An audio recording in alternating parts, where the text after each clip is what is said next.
What's up guys, I hope you are doing well. I am Veer, welcome to Streller family. तो कैसे हो दोस्तों, मैं आशा करता हूँ शानदार तरीके से आप लोग अपनी लाइफ को एंजॉय कर रहे हो, अपनी सेहत, फैमिली और पढ़ाई का ध्यान काफ़ी अच्छे से रख रहे हो। कोविड-19 के चलते पूरी जो दुनिया है उसके चपेट में है, बहुत सारे लोगों की जान जा रही है।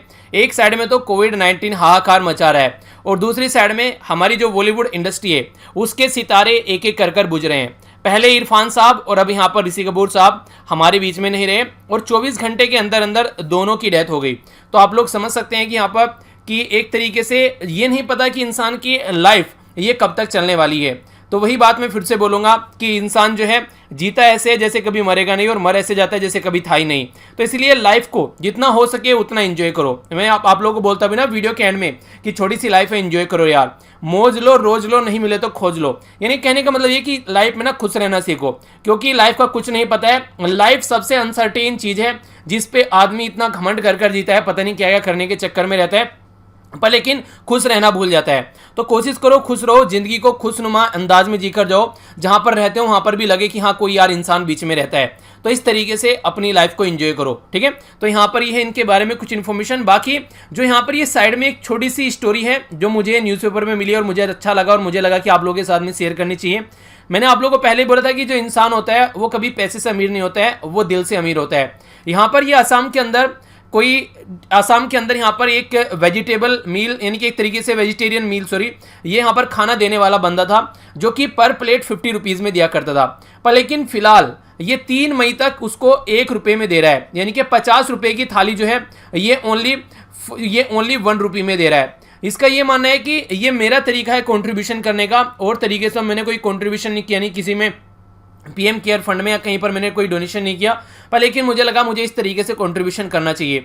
तो जो भी यहाँ पर जो एक तरीके से जो भी पर्सन यहाँ पर आता है, खासकर जो कोविड-19 का staff, doctor, medical staff, police वाला या कोई और लोकल एडमिनिस्ट्रेशन वाला, तो यहाँ पर ये उनको जो प्लेट है वो 1 रुपये की देते हैं। तो ये देखिए हर एक तरीके से इंसान जो है वो अपना अपना कंट्रीब्यूशन दे सकता है। तो जहाँ पर भी आप लोगों को जिस भी तरीके सुटेबल लगे आप भी अपने लेवल पर कंट्रीब्यूट जरूर कीजिए, ठीक है। तो बेसिक यही पर्पस था यहाँ पर बताने का। आइए अब आगे बढ़ते हैं।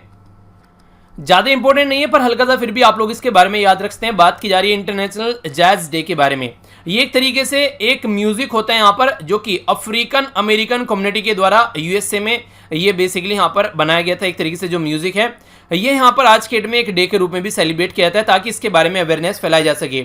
United Nation Educational Scientific and Culture Organisation के द्वारा 2011 में यहाँ पर बेसिकली इसको डिक्लेयर किया गया था और तब से यहाँ पर इसको हाईलाइट किया जाता है, इसको किस तरीके से यहाँ पर और ज़्यादा लोगों तक ग्लोबल लेवल पर तक इसको पहुँचाया जा सकता है। सेलिब्रेट किया जाता है एनुअली 30 तारीख को, यानी कि महीने की आखिरी डेट में यहाँ पर ये आप लोगों को देखने को मिलता है। 30 अप्रैल को ये सेलिब्रेट किया जाता है। जो एक तरीके से जो जैज जो पियानिस्ट है यानी कि जो पियानो बजाने वाले और इसी के साथ में यूनेस्को के गुडविल एम्बेसडर जिनका नाम है हेर्बी हैनकॉक, तो इनके द्वारा बेसिकली यहाँ पर चेयर किया जा रहा है। इसको किस तरीके से यहाँ पर जो आइडिया था बेसिकली इनके द्वारा निकाल कर लाया गया था और यहाँ पर जो आज की डेट में आप लोग देखेंगे यहाँ पर यही बेसिकली इसको चेयर किया जाता है जो यहाँ पर आज की डेट में हैनकॉक साहब है इनके द्वारा, जो कि यूनेस्को के डायरेक्टर जनरल भी हैं।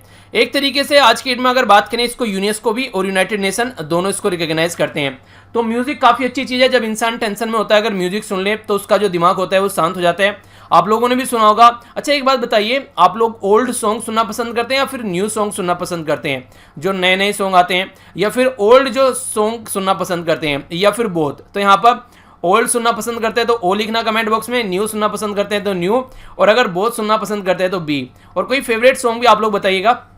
आप लोग देखिएगा आप लोग को खुद ही अपनी फैमिली के अंदर बहुत तरीके के डिफरेंट तरीके के लोग आप लोगों को मिल जाएंगे जो अलग अलग तरीके से अलग अलग इंटरेस्ट रखते हैं। तो इस तरीके से इंटरेस्ट तब होगा जब इंसानों तक वो चीज़ें पहुंचेगी। तो बेसिक पर्पज ये होता है इनको पहुंचाने का ताकि ज़्यादा से ज़्यादा लोग जो है वो उसको एंजॉय कर सके, ठीक है।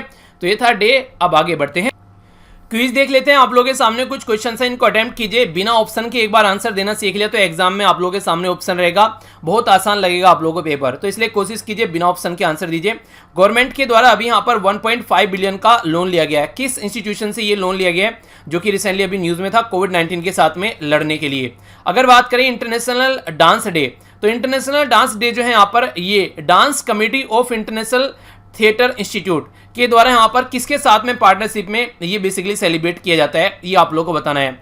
अगर बात करें हमारी कंट्री में महाकुंभ मेले के बारे में, तो 2021 में ये महाकुंभ मेला कहां पर ऑर्गेनाइज कराने के लिए यहां पर बेसिकली एक्सपेक्टेशन लगाई जा रही है, अगर कोविड 19 को प्रॉपर वे में कंट्रोल कर पाए तो।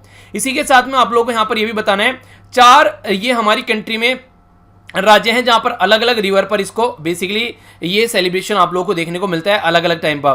तो कौन कौन सी रिवर है, कहां कहां पर, तो सबसे पहले बात करें इलाहाबाद उत्तर प्रदेश में, तो गंगा, यमुना और सरस्वती का जो मीटिंग पॉइंट है वहां पर देखने को मिलेगा। हरिद्वार में जो उत्तराखंड के अंदर में है, यहां पर गंगा। इसी के साथ में अगर बात करें नासिक महाराष्ट्र के अंदर कौन सी रिवर है, और उज्जैन मध्य प्रदेश के अंदर कौन सी रिवर है, ठीक है। और इलाहाबाद तो हो गया यूपी के अंदर ही, तो आप लोग यहां पर बताना है। इलाहाबाद हालांकि गलत लिखा गया यहां पर योगी जी गुस्सा हो जाएंगे, ये प्रयागराज है, ठीक है। आगे चलते हैं। नेक्स्ट यहां पर बताना है आप लोगों को, कई सारे पोचर यानी कि जो पोचिंग करते हैं, जानवरों को मारते हैं, उसके बारे में बात की जा रही है, जैसे बर्ड्स वगैरह या ग्रेव फ्रैंकलिन्स वगैरह। इसी के साथ में मोर यानी कि पिकॉक वगैरह, उनको टारगेट किया जाता है। ये एक इंडेंजर्ड स्पीसीज है। तो कौन सा एक्ट है हमारी कंट्री में जो इन पर्टिकुलर स्पीसीज को प्रोटेक्ट करने की कोशिश करता है?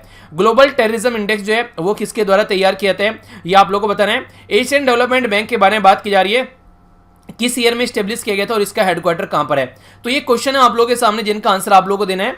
अभी यहां पर आप लोगों को आंसर बताऊंगा, फिर इनको मैच करके नीचे कमेंट बॉक्स में अपना स्कोर लिखना मत भूलिएगा। एक एक कर देख लेते हैं। सबसे पहले बात करते हैं यहां पर Asian development bank. Asian development bank के द्वारा यहां पर कोविड-19 से लड़ने के लिए इंडिया की हेल्प की गई है $1.5 बिलियन के लिए, ठीक है। अगर बात करें यहां पर डांस के बारे में, तो यहां पर ये यूनेस्को के साथ मिलकर इंटरनेशनल थिएटर इंस्टीट्यूट जो है यहां पर ये बेसिकली इसको सेलिब्रेट करता है। अगर बात करें यहां पर महाकुंभ मेले के बारे में, तो हरिद्वार यानी कि उत्तराखंड गवर्नमेंट यहां पर ये इसको प्लानिंग कर रही है, जो महाकुंभ का मेला है उसको सेलिब्रेट करने के लिए।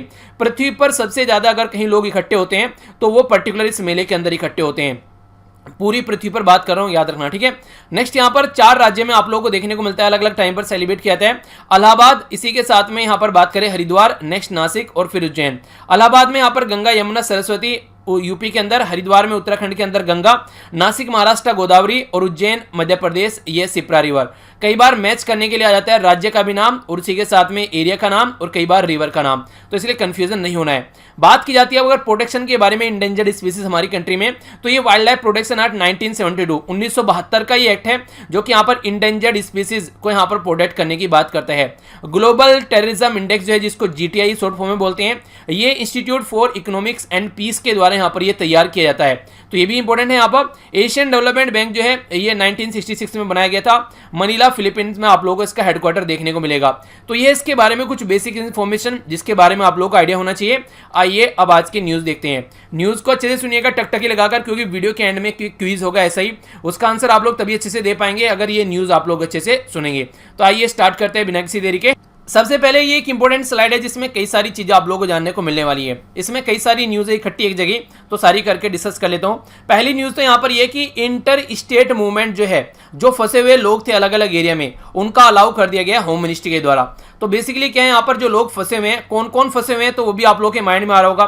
देखिए एक तरीके से जैसे कि कोई अगर माइग्रेंट वर्कर हो गया, जैसे कि टूरिस्ट हो गया, ठीक है, या फिर कोई श्रद्धालु किसी जगह पर घूमने गया था, क्योंकि मोदी जी ने उस दिन बोला था जो जहां पर रुका हुआ है वो वहीं पर ही रुक जाए। स्टूडेंट अलग अलग एरिया में फंसे हुए हैं, अलग अलग, आप लोगों को पता है हमारी फैमिली मेंबर भी बहुत सारे अलग अलग जो एरिया है अलग अलग सिटीज में रूम लेकर रह रहे थे, तो वो भी वहां पर कहीं ना कहीं फंसे हुए हैं। और अदर कोई और मान लीजिए कोई रिश्तेदारी में गया वहीं पर फंसा हुआ है, ठीक है, तो इस तरीके से यहां पर तो उनको अलाउ किया जाएगा। अलाउ कब किया जाएगा? उनको अलाउ किया जाएगा यहां पर 4th में से इसको अलाउ किया जाएगा। पर लेकिन ऐसा नहीं है कि यहाँ पर ट्रांसपोर्टेशन स्टार्ट हो जाएगा, बस सर्विस स्टार्ट हो जाएगी, नहीं, ऐसा कुछ नहीं होगा। अरेंजमेंट इनके लिए किया जाएगा और एक तरीके से फैसिलिटेट किया जाएगा गवर्नमेंट के द्वारा। ये यहाँ पर जिस राज्य से जाएंगे वो लिस्ट तैयार करेगा, जोन से राज्य में जाएंगे वो भी एक लिस्ट तैयार करेगा, लिस्ट की अदला बदली यहाँ पर की जाएगी। उसके बाद में चीजों को यहाँ पर एक तरीके से सपोर्ट प्रोवाइड कराया जाएगा। यानी कहने का मतलब यहाँ पर ये कि एक प्रॉपर वे में देखा जाएगा कौन कौन कहां से कहां पर जा रहा है, ताकि उनको बाद में भी ट्रेस किया जा सके अगर कोई प्रॉब्लम यहाँ पर देखने को मिलती है तो ये बेसिकली होम मिनिस्ट्री के द्वारा 3 मई के बाद में यानी कि 4 मई से स्टार्ट करने की बात की जा रही है।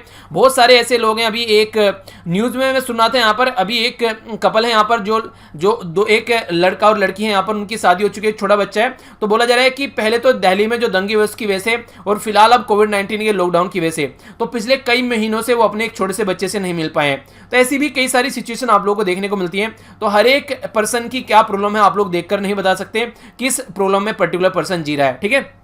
एक तो ये न्यूज़ हो गई। नेक्स्ट जो इंपॉर्टेंट न्यूज़ है यहाँ पर ये है कि पंजाब गवर्नमेंट के द्वारा जो लॉकडाउन है वो 17 मई तक बढ़ा दिया गया है। तो जैसे कि मैंने आप लोगों को पहले भी बताया था कि यहाँ पर आगे आने वाले टाइम में और भी चीज़ें बढ़ती आप लोगों को नजर आएगी।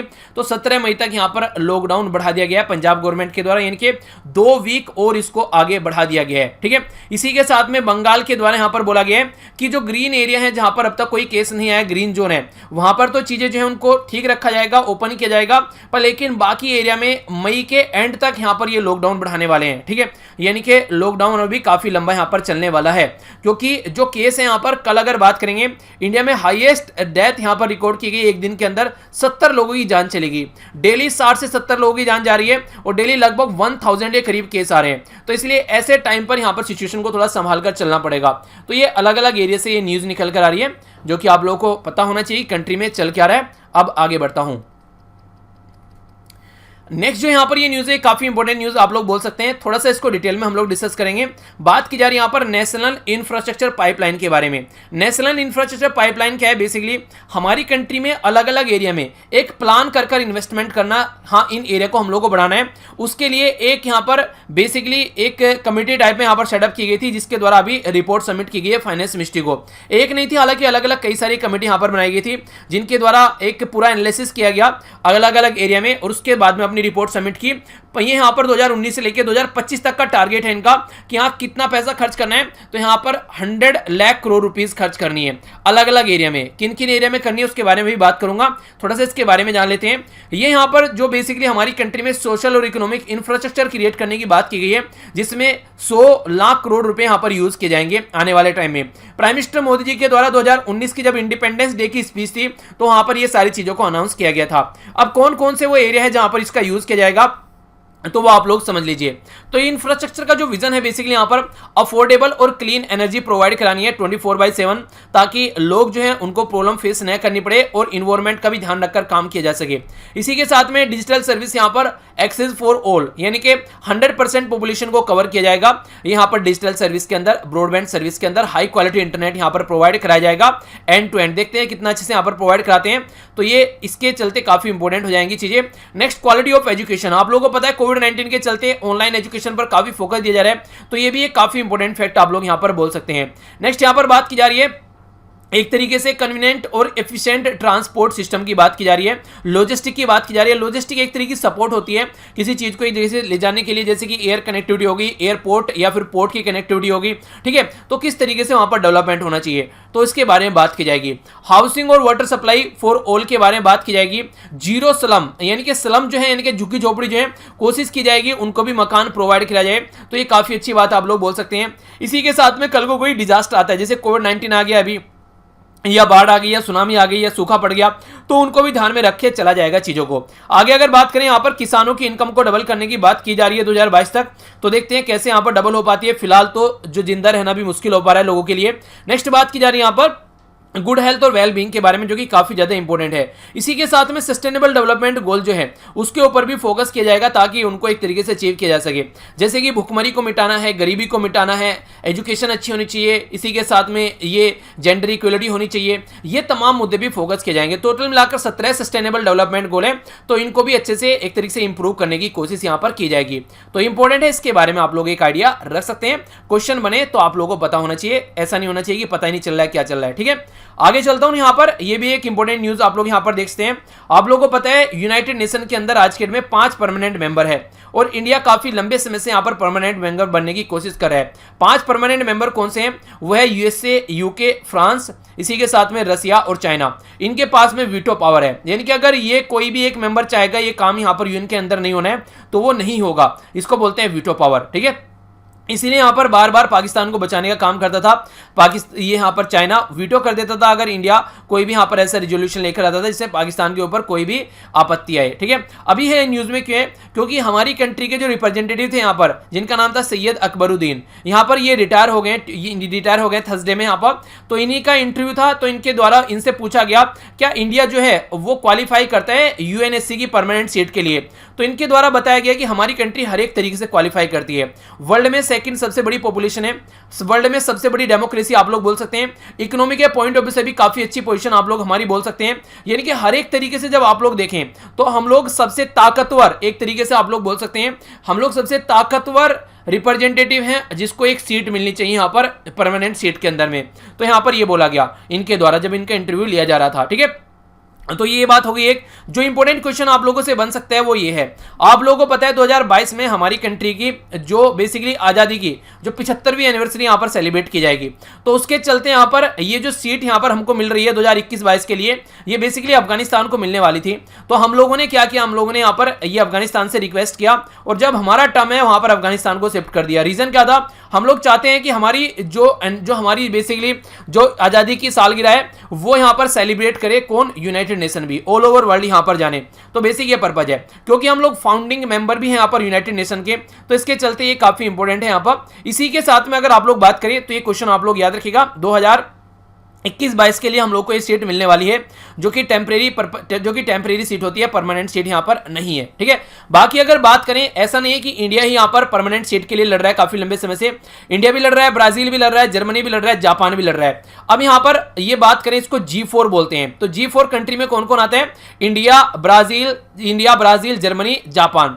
फिर यहाँ पर अकबरुद्दीन साहब के द्वारा ये क्यों बोला गया कि इंडिया सबसे ताकतवर मेंबर है यहाँ पर इस सीट के लिए, तो इसलिए बोला गया अगर आप लोग जापान की बात करेंगे तो जापान एक छोटी सी कंट्री है, ठीक है। और जापान की अगर बात करते हैं यहाँ पर, जापान एक छोटी सी कंट्री है, पहले इकोनॉमी के दम पर इसको बोला करते थे कि हाँ जापान को यहाँ पर सीट दो, पर लेकिन आज के डेट में आप लोग ये नहीं बोल सकते कि जापान की इकोनॉमी बहुत ज्यादा ताकतवर है, बहुत ज्यादा दबदबा है। एक टाइम इसका दबदबा हुआ करता था, तो वो आज के डेट में कहीं ना कहीं डायल्यूट हो चुकी है। जर्मनी को इसलिए यहाँ पर नहीं बोला जाता है क्योंकि फ्रांस और जो यूके है ऑलरेडी जो यूरोपियन यूनियन या फिर यूरोप के मेंबर यहाँ पर हैं, तो इतने सारे अगर उसी के मेंबर हो जाएंगे तो कैसे काम चलेगा। अगर बात करें ब्राजील की, तो ब्राजील के आड़े आता है यहाँ पर कई सारी और कंट्री, जैसे अर्जेंटीना हो गया, इसी के साथ में और कई सारी कंट्री हैं जो ब्राजील को बोलते हैं कि ब्राजील नहीं हम भी यहाँ पर आएंगे सामने निकलकर। तो ये भी बातें यहाँ पर देखने को बेसिकली अर्जेंटीना और मैक्सिको है। अब बच गया अकेला इंडिया, ठीक है। तो इंडिया सबसे ताकतवर यहाँ पर मेंबर आप लोग बोल सकते हैं जिसको परमानेंट सीट मिलनी चाहिए। तो ये सारी बातें यहाँ पर इंटरव्यू में इनके द्वारा डिस्कस यहाँ पर की गई, ठीक है। तो एक ओवरव्यू आप लोग यहाँ पर मिल गया, इसके बारे में याद रखिएगा। और ये भी इंपॉर्टेंट पर्सनैलिटी है, जब भी यूनाइटेड नेशन की साइड से कुछ भी बातें आती थी, कुछ मुद्दे होते थे, तो हमेशा इनका नाम न्यूज में रहता था। तो सैयद अकबरुद्दीन साहब, ठीक है। तो नाम याद रखना, आगे बढ़ते हैं। नेक्स्ट जो इंपॉर्टेंट न्यूज है यहाँ पर ये आ रही है ब्रिक कंट्री की साइड से, यानी कि ब्राजील, चाइना, इंडिया, रसिया, China Brazil, Russia, India, China, south Africa, ठीक है। तो ये कंट्री है, इनके बारे में थोड़ा जानेंगे अभी न्यूज में किस लिए है। देखिए हम लोगों ने सार्क के बारे में डिस्कस किया था, साउथ एशिया एसोसिएशन और रीजनल कॉर्पोरेशन बोलते हैं जिसको आप लोग, ठीक है। तो इसके बारे में डिस्कस किया था कि इसकी ऑनलाइन मीटिंग हुई थी, इनकी कंडक्ट कराई गई थी, मोदी जी के द्वारा बुलावा दिया गया था कि भैया आ जाओ डिस्कस करते हैं कोविड-19 के बारे में। तो वो सारी चीजें हम लोगों ने देखी। अभी यहाँ पर किस लिए न्यूज में, अभी यहाँ पर इसलिए न्यूज में क्योंकि कोविड-19 को ध्यान में रखते हुए यहाँ पर जो ब्रिक कंट्री है उसके एक्सटर्नल अफेयर जो मिनिस्टर हैं वो भी यहाँ पर बेसिकली चीज़ों को डिस्कस करने की बात करें उसी तर्ज पर, यानी कि हमारी कंट्री में जिस तरीके से आप लोग बात करेगा श्री ये एस जयशंकर साहब हैं, ठीक है। तो ये यहाँ पर इसको मीटिंग में इंडिया को रिप्रेजेंट करेंगे। और ये होस्ट किसके द्वारा की जा रही है, ये क्वेश्चन अच्छा बनता है। ये होस्ट की जा रही है रसिया के द्वारा, ठीक है। अब की बार सारी मीटिंग ऑनलाइन हो रही है, तो अच्छा खासा पैसा बच जा रहा है, उसको ढंग से यूटिलाइज किया जाएगा, वरना जाते थे, मिलते थे, बैठ के चले जाते थे। वही बातें यहाँ पर भी डिस्कस कर पाएंगे। तो यहाँ पर बात की जा रही है कैसे यहाँ पर बेसिकली इसके साथ में फाइट किया जाएगा कोविड-19 के, और किस तरीके से प्लान बनाया जा सकता है। क्योंकि अगर बात करें वर्ल्ड में सबसे ज्यादा पॉपुलस कंट्री कौन सी है, चाइना और इंडिया, ये यहां पर इसका पार्ट है। तो आप लोग ये समझिए कि कितनी बड़ी पॉपुलेशन यहां पर इसका पार्ट बन जाएगी अगर यहां पर कोई ढंग का प्लान ये लेकर आते हैं। तो थोड़ा सा इसके बारे में जान लेते हैं, ब्रिक के बारे में, जिसको स्टार्टिंग में BRIC बोला जाता था, यानी कि स्टार्टिंग में ब्राजील, रसिया, इंडिया, चाइना थी। साउथ अफ्रीका बाद में जाकर जुड़ा यहां पर, साउथ अफ्रीका जो यहां पर जाके जुड़ा, ये 2010 में जाकर जुड़ा। फर्स्ट जो 4 मेंबर थे यहां पर वो थे कौन से, वो थे यहां पर Brazil, Russia, India and China. बाद में जाकर साउथ अफ्रीका जुड़ गया। बाकी 2006 में इसका फॉर्मेशन किया गया था। तो टोटल मिलाकर आज के डेट में कितने मेंबर हैं, तो यहां पर 5 मेंबर आप लोगों को देखने को मिलेंगे। ब्रिक के बारे में बात करें तो ये जो 2001 में टर्म BRIC ये कॉइन की गई थी यहां पर गोल्डमैन सैक के जो मैनेजमेंट थे यहां पर, जिनका नाम था जिम ओनेल, ठीक है। तो इनका नाम भी कई बार पूछा जाता है किसके द्वारा ये टर्म दी गई थी। थी। उनके द्वारा यहाँ पर बोला गया था कि जब यहाँ पर पब्लिकेशन किया गया building better global economic brick, तो यहाँ पर इनके द्वारा यहाँ पर ये ब्रिक टर्म यूज की गई थी, जिसमें ब्राजील, रसिया, इंडिया और चाइना वर्ड यूज किया गया था। आगे चलकर हालांकि इसमें जो साउथ अफ्रीका जुड़ गया तो इसको ब्रिक्स कर दिया पूरा, वो एक अलग बात है। फुल स्केल डिप्लोमेटिक मीटिंग इसकी हुई फर्स्ट टाइम रसिया के अंदर में 2009 के अंदर में, ठीक है। इसके बारे में ये इंपॉर्टेंट इंफॉर्मेशन है। जो फाइनेंशियल आर्किटेक्चर अगर बात करें ब्रिक के बारे में, तो ब्रिक के द्वारा एक न्यू डेवलपमेंट बैंक की बात की जाती है, जिसको ब्रिक बैंक भी आप लोग बोलते हैं। तो ये जो ब्रिक बैंक है डेवलपमेंट के बारे में बात करता है, और इसी के द्वारा कंटिजेंसी रिजर्व अरेंजमेंट भी कहते हैं। कंटिजेंसी कहते हैं अकस्मात फंड, यानी कि कोई प्रॉब्लम आती है तो फंड एक तरीके से तैयार किया जाए, तो इसके बारे में यहाँ पर बात की जाती है। इसी के साथ में यहाँ पर ये जो दोनों कॉम्पोनेंट है ये साइन किए गए थे 2014-2015 में, जो कि ये 2014 में साइन किए गए और 2015 में एक्टिव हो गए, यानी कि ये दोनों चीज आज के डेट में एक्टिव है। जो यहां पर बात की जा रही है न्यू डेवलपमेंट बैंक के बारे में, जिसको एनडीबी बोलते हैं या फिर ब्रिक बैंक बोलते हैं, और कंटिजेंसी रिजर्व अरेंजमेंट। आप लोग ये बताइए न्यू डेवलपमेंट बैंक जो है इसका हेडक्वार्टर कहां पर है, ठीक है। तो ये कुछ चीजें हैं जो आप लोग याद रख सकते हैं। आइए अब आगे चलते हैं। नेक्स्ट एक छोटी सी इंपॉर्टेंट न्यूज है, यहां पर ये बात की जा रही है ग्लोबल, ये बेसिकली यहां पर बात की जा रही है international financial service centre authority के बारे में। International financial service centre authority जो है इसका हेडक्वार्टर गांधीनगर गुजरात के अंदर बनाया जा रहा है। तो सबसे पहले तो क्वेश्चन ये आता है आखिर ये है क्या, ठीक है। तो इंटरनेशनल फाइनेंशियल सर्विस सेंटर ये है क्या, बेसिकली ये जो सेंटर है इसका मेन फंक्शन रहेगा जो रेगुलेट करने का हमारी कंट्री में जो फाइनेंशियल प्रोडक्ट रहते हैं, जैसे कि इंश्योरेंस हो गया, डिपॉजिट हो गया, सिक्योरिटी ऑफ फाइनेंशियल इंस्टीट्यूशन हो गया, तो जो भी अप्रूव किए जाएंगे रेगुलेटर्स के द्वारा, तो ये एक तरीके से उनके मेन फंक्शन बेसिकली यहां पर देखेगा, उसको रेगुलेट करेगा, ठीक है। ये यहां पर रेगुलेटर कौन से है जो अप्रूव करते हैं, reserve bank of India, security and exchange board of India, pension fund regulatory and development authority, इसी के साथ में insurance regulatory development authority of India. तो यहां से जो भी अप्रूवल होकर आएगा उसके ऊपर ये काम करेंगे। अथॉरिटी जो है ये यहाँ पर चीज़ों को नोटिफाई की, यहाँ पर जो ये अथॉरिटी जो है ये स्टेब्लिश की गई थी थ्रू नोटिफिकेशन, यानी कि एक तरीके से एग्जीक्यूटिव ऑर्डर आप लोग बोल सकते हैं। जो नोटिफिकेशन है वो इशू किया गया था गवर्नमेंट के द्वारा, और यहाँ पर ये बेसिकली IFSCA एक्ट जो है 2019 उसके हिसाब से यहाँ पर बेसिकली इसको बनाया जा रहा है, ठीक है। तो यहाँ पर नोटिफिकेशन निकल कर आया ये उस टाइम तक एग्जीक्यूटिव, फिर यहाँ पर ये बेसिकली एक्ट हो गया इसके लिए, जिसको बोला गया इंटरनेशनल फाइनेंशियल ये बेसिकली सर्विस सेंटर अथॉरिटी। तो फिर क्या बन गई, फिर ये एक स्टैट्यूटरी अथॉरिटी आप लोग बोल सकते हैं, क्योंकि एक्ट के थ्रू यहां पर अभी इंप्लीमेंट की जा रही है। ओके, तो ये रिसेंटली अभी न्यूज में इसके बारे में आप लोग आइडिया रखिएगा। और इंश्योरेंस बहुत ज्यादा न्यूज में आप लोगों ने देखा भी होगा, जैसे कोविड-19 की वजह से लोगों की जान जा रही है, तो इंश्योरेंस काफी बेचे जा रहे हैं आज के मार्केट में। कई बार एडवर्टीजमेंट आप लोगों ने टीवी में भी देखे होंगे। आगे बात करते हैं, यहां पर बात की जा रही है रॉयल ऑस्ट्रेलियन एयरफोर्स के द्वारा बायएनियल यानी कि हर 2 साल में ये एक्सरसाइज यहां पर देखने को मिलती थी, पर लेकिन अब की बार इसको डिफर कर दिया गया है, अब की बार ये नहीं होगी, यहां पर इसको कैंसिल कर दिया गया है बेसिकली, ठीक है। क्योंकि रीजन यही आप लोग समझते हैं कोविड-19, तो इसके चलते यहां पर जो defence counter air combat and offensive counter air combat जो एक्सरसाइज थी वो अब की बार कैंसिल कर दी गई है। फर्स्ट जो बेसिकली एक्सरसाइज स्टार्ट की गई थी जून 1981 में स्टार्ट की गई थी, और ये इस तरीके से यहाँ पर चल रही थी, तो काफी इंपॉर्टेंट एक्सरसाइज हुआ करती थी। अब की बार ये कंडक्ट नहीं कराई जाएगी, तो इसके बारे में आप लोग आइडिया रखिएगा। आगे चलते हैं नेक्स्ट। अब यहाँ पर देखिए, जब कहते हैं ना कि जहां राह है वहीं चाह निकल कर आती है, ठीक है, जहां चाह है वहीं राह निकल कर आती है, उल्टा बोल दिया, यानी कि अगर चाह है तो राह निकल कर आती है। तो यहाँ पर बात की जा रही है council of scientific and industrial research, जिसको CSIR आप बोलते हैं शॉर्ट फॉर्म में, इसके द्वारा जो एंटी लेप्रेसी ड्रग यानी कि जो कुष्ठ रोग के लिए जो दवाई यूज की जाती थी उसको ट्रायल किया जा रहा है कोविड-19 के लिए। कुछ दिनों पहले यहाँ पर शायद जो यहाँ पर अभी उसके लिए क्या कहते हैं मलेरिया वाली दवाई भी यूज की जा रही थी, टीबी वाली दवाई भी यूज की जा रही थी। तो बेसिकली सारी दवाइयों को यूज कर करके देख रहे हैं कि कौन सी दवाई हो सकता है कि कारगर सिद्ध हो जाए, तो बहुत सारे लोगों की जान बचाई जा सके। तो साइंटिफिक एंड जो यहाँ पर council of scientific and industrial research है, इसके द्वारा यहाँ पर ट्रायल किया जा रहा है। जो ड्रग ट्रायल किया जा रहा है यहाँ पर ये कंडक्ट ये विद द हेल्प ऑफ ये है माइक्रोबैक्टीरियम MV, ठीक है। तो माइक्रोबैक्टीरियम MV जो है यहाँ पर ये बोलता है कि ये हीट किलिंग बैक्टीरिया है, ठीक है। Mycobacterium MV is a heat killing bacteria.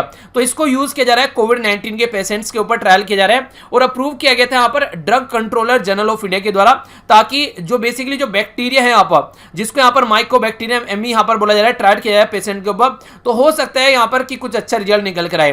तो ड्रग जो है वो ऑलरेडी प्रूव कर रही है इफेक्टिवली अगेंस्ट लेप्रोसी यानी कि कुष्ठ रोग के लिए। अगर यहाँ पर भी ये कुछ न कुछ इलाज कर पाती है तो काफी अच्छा यहाँ पर रहेगा। तो ये कौन कर रहा है ट्रायल, ये कर रहा है council of scientific and industrial research, ठीक है। आगे बढ़ते हैं। नेक्स्ट जो इंपॉर्टेंट न्यूज निकल कर आ रही है, ये आ रही है दो इंस्टीट्यूट से। एक तो है आईआईटी बॉम्बे, ठीक है, दूसरा यहां पर एनआईटी श्रीनगर। आईआईटी बॉम्बे और एनआईटी श्रीनगर, इसी के साथ में यहां पर Islamic university of science and technology, ठीक है, जिस यहां पर, और नेक्स्ट यहां पर एनआईटी श्रीनगर। तो ये है यहां पर जो मिलकर काम कर रही है। इनके द्वारा यहां पर रूहदार करके एक वेंटिलेटर डेवलप किया गया है। मैंने अभी बोला था जहां चाह है वहीं राह है, तो रूहदार जो वेंटिलेटर है ये बेसिकली यहां पर ओनली 10,000 रुपए में बनाया जा रहा है। आप लोगों को पता है वेंटिलेटर जो है वो बहुत महंगा आता है, वेंटिलेटर लाखों में आता है, पर लेकिन फिलहाल हमारी कंट्री में अलग अलग तरीके से एक्सपेरिमेंट करके कई सारे वेंटिलेटर यहां पर बनाए गए। तो ये किसके द्वारा बनाया गया? ये बेसिकली जो स्टार्ट किया गया, एक स्टूडेंट थे कश्मीर के, जिनके द्वारा यहां पर इसको स्टार्ट किया गया ये वेंटिलेटर बनाना। रीजन ये था, जब उनको पता चला कश्मीर वैली के अंदर, पूरी कश्मीर वैली के अंदर ओनली 97 वेंटिलेटर हैं, तो उनको ये चीज सुनने में बड़ी अजीब लगी यार, ओनली इतने सारे लोग रहते हैं, ओनली 97 वेंटिलेटर हैं। तो तब उन्होंने कोशिश की कि कुछ ऐसा किया जाए ताकि जो यहां पर ये कॉस्टली ना हो, सस्ता पड़ जाए, तो लोगों की जान बचाई जा सके। तो इसी को कहते हैं कि पता नहीं किस इंसान का दिमाग कहां पर घूम जाए और वो क्या अच्छा काम करके निकल जाए। तो यहां पर इनके द्वारा ये की गई स्टडी और फिर इसके द्वारा यहां पर ये काम किया गया। तो एक अच्छी स्टडी आप लोग बोल सकते हैं। नाम याद रखिएगा, नाम रखा गया इसका रूहदार, ठीक है। तो ये क्वेश्चन भी आप लोगों से पूछा जा सकता है कि रूहदार क्या है। तो ये एक कॉस्टली, एक तरीके से कॉस्ट इफेक्टिव, ठीक है, यहां पर एक वेंटिलेटर है जो कि यहां पर अभी डेवलप किया गया है। ये भी काफी अच्छा तरीका आप लोग बोल सकते हैं। एक तो होता है यहाँ पर सब पर्टिकुलर पर्सन को जो है बेसिकली सूट बूट पहनाकर पूरी टीम को तैयार करो, फिर चीजों को लेकर चलो। अब यहाँ पर अगरतला के अंदर क्या किया जा रहा है, यहाँ पर इंप्लीमेंट किया जा रहा है बेसिकली मोबाइल क्योसिक जो सैंपल कलेक्शन होता है। बेसिकली है क्या, ये एक तरीके से सैंपल कलेक्शन किया जा रहा है कोविड-19 का। आप लोग देखिए कि ना तो वेस्टेज हो रहा है यहाँ पर जो पर्सनल प्रोटेक्टिव इक्विपमेंट है उनका, और ये एक तरीके से मोबाइल वैन है, जगह जगह जाकर यहाँ पर ये सैंपल कलेक्शन कर रही है। तो 3 व्हीलर के ऊपर यहाँ पर ये बेसिकली इनेबल्ड की गई है, जिसके हेल्प से कम्युनिटी में बहुत सारे लोगों का एक साथ में सैंपल कलेक्शन यहां पर किया जा सकता है। तो उसके चलते यहां पर पेशेंट को हॉस्पिटल में जाने की जरूरत नहीं है, वो घर पर ही रहेगा और उसके सैंपल का कलेक्शन यहां पर हो जाएगा। तो अच्छी बात यहां पर क्या है, अच्छी बात यहां पर यह कि जो सेंट्रल गवर्नमेंट के द्वारा जो रिसोर्सेज प्रोवाइड कराए जा रहे हैं उनका इफेक्टिव यूटिलाइजेशन यहां पर आप लोगों को देखने को मिल रहा है। यानी कि जो मरीज है वो भी अपना पास में रहेगा, घर पर ही, उसको कोई प्रॉब्लम फेस नहीं करनी पड़ेगी और चीजें आराम से हो जाएगी। तो अगरतला में यहां पर ये सिचुएशन आप लोगों को देखने को मिल रही है। नेक्स्ट न्यूज देखते हैं। अरे हाँ, कई सारे बच्चों को कंफ्यूजन रहता है, अगरतला जो है नॉर्थ ईस्ट में कौन से राज्य की कैपिटल है ये आप लोग बताइए, ठीक है। अच्छा क्वेश्चन है बताइएगा। चलिए, वैसे एग्जाम में नहीं पूछा जाएगा, बस ऐसे ही नॉलेज बढ़ाइए अपनी।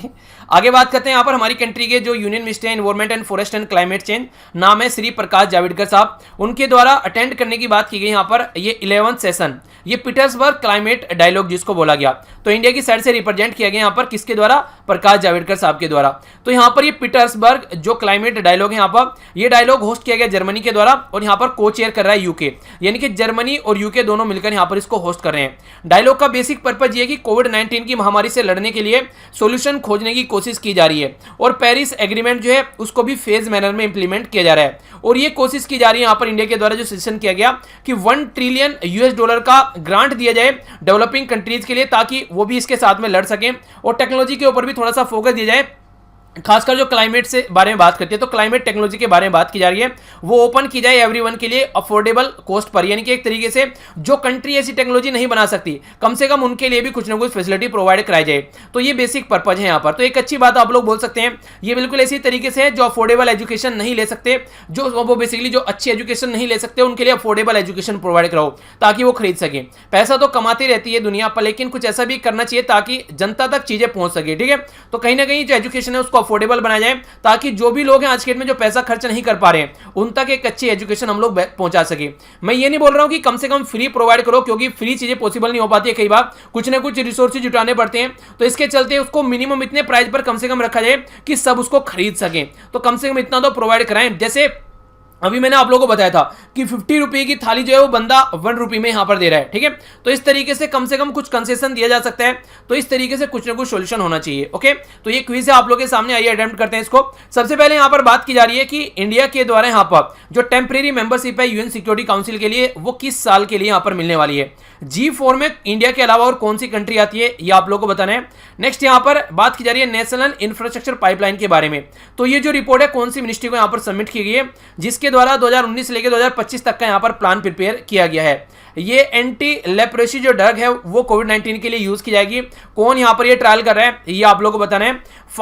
International financial service centre authority कहां पर स्टैब्लिश करने की बात की जा रही है, इसका हेडक्वार्टर ये बताना है आप लोगों को। नेक्स्ट यहां पर बात की जा रही है लो कॉस्ट वेंटिलेटर की, अभी जो बनाया गया IT Bombay, Islamic university of science and technology NIT Srinagar, तो यहां पर इसका नाम क्या दिया गया ये आप लोगों को बताना है। प्रकाश जावड़ेकर साहब के द्वारा कौन सा सेशन अटेंड करने की बात की गई यहाँ पर, पीटरबर्ग क्लाइमेट जो डायलॉग था यहाँ पर, और जर्मनी के साथ में मिलकर कौन को चेयर कर रहा है इसको। ब्रिक जो है वो स्टार्टिंग में ब्रिक था, साउथ अफ्रीका जुड़ा, कब जुड़ा साउथ अफ्रीका, जिसके बाद में ब्रिक्स बन गया। तो ये थे आप लोगों के सामने क्वेश्चन। तो ये था टोटल आज का डिस्कशन, इसी तरीके से एंजॉय करते रहिए। और आज की डेट में आप लोग मेरे साथ में ट्विटर पर भी कनेक्ट हो सकते हैं, अभी नया नया ही यहाँ पर स्टार्ट किया है, कई सारी चीजें वहां पर शेयर की जाती हैं।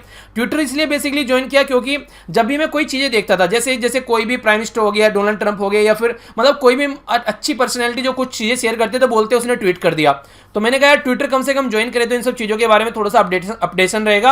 अगर आप लोग ट्विटर पर हो तो जरूर कनेक्ट होइएगा। इसके लिए पर्टिकुलर मेरे लिए साथ में कनेक्ट होने के लिए ट्विटर अकाउंट बनाने की कोई जरूरत नहीं है, ये मैं बोलना चाहूंगा। अगर ट्विटर पर है तो ही कनेक्ट होइएगा, वरना अपना फोकस कीजिए अपनी पढ़ाई पे, वरना कोई अलग से जरूरत नहीं है अकाउंट बनाने की, भैया कि हाँ सर आ गए हम भी अकाउंट बना लेते हैं, ठीक है। तो ऐसी टेंशन लेने की जरूरत नहीं है, अपने पढ़ाई पर फोकस कीजिए। अगर अकाउंट है तो आप लोग यहां पर कनेक्ट रह सकते हैं। सारे लिंक वीडियो के नीचे मिल जाएंगे। वीर तालियान के नाम से ही प्रोफाइल है हर जगह मेरी, और जो हमारे परिवार की जो प्रोफाइल है एसएलवी फैमिली की, वो हर जगह आप लोगों को एसएलवी के नाम से मिलेगी। यानी कि मेरी पर्टिकुलर पर्सनल प्रोफाइल है, चाहे फेसबुक, इंस्टाग्राम, टेलीग्राम, या फिर आप लोग बात कर लीजिए आप लोग जो ट्विटर पर, वो वीर तालियान के नाम से मिलेगी आप लोगों को। अगर बात करें एसएलवी ग्रुप के बारे में तो वो सारी आप लोगों को इसके नाम से मिलेगी, एसएलवी के। तो दोनों अलग अलग है। यहाँ पर आप लोगों को एजुकेशन की सारी चीजें मिलेंगी, यहाँ पर कुछ पर्सनल चीजें मिलेंगी, कुछ इंटरटेनिंग चीजें मिलेंगी, कुछ लेटेस्ट जो भी मुझे लगता है आप लोगों के साथ में शेयर करनी चाहिए वो चीजें मिलेंगी, ठीक है। तो ये सारी चीजें आप लोग देख लीजिएगा, लिंक वीडियो के नीचे हैं सारे। बाकी पीडीएफ आप लोग टेलीग्राम से डाउनलोड करिएगा, वहां पर एक जगह इकट्ठी आप लोगों को मिल जाती है। तो मिलता हूं नेक्स्ट लेक्चर में, इसी तरीके से लाइफ को एंजॉय करते रहिए। तो फिर से वही बोलूंगा, बड़ों को नमस्ते, छोटों को प्यार, छोटी सी लाइफ एंजॉय करो यार। मिलता हूं नेक्स्ट लेक्चर में, तब तक के लिए जय हिंद।